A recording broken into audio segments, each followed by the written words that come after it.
I'm not sure they knew the extent that this absolutely fucked me up. I ordered the cameras and got a new alarm clock. I had a silly thought, what if my husband was changing my times? Or what if some lady is living in our walls and comes out at night to fuck me over?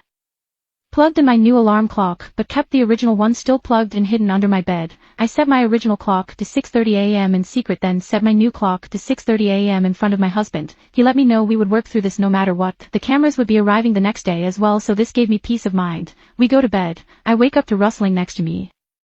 Opening one eye, I see my husband crouched next to my alarm clock with his phone light on, messing with the settings. I watch him file through times before resetting it. He then put the clock back to where I had it and softly got back into bed. I'm stunned. I was wide awake at this point and was not going back to sleep.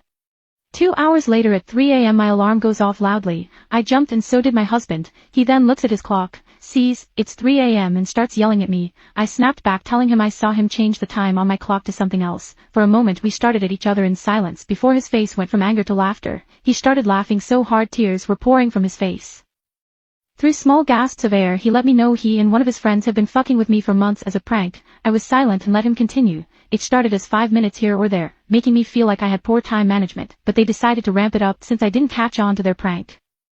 My husband would change my phone and alarm clocks while his friend with my extra set of car keys changed the clock in my car. It was all a huge prank. He asked me how I never caught them and even said if he were a stalker murderer my skin would definitely be on a lampshade right now.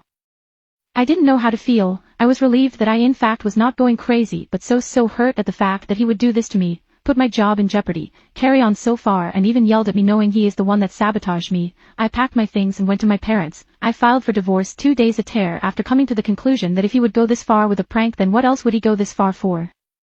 My parents are backing me up with this, but I am being bombarded with calls and texts from my soon-to-be ex-husband and his side of the family. Am I now taking this too far?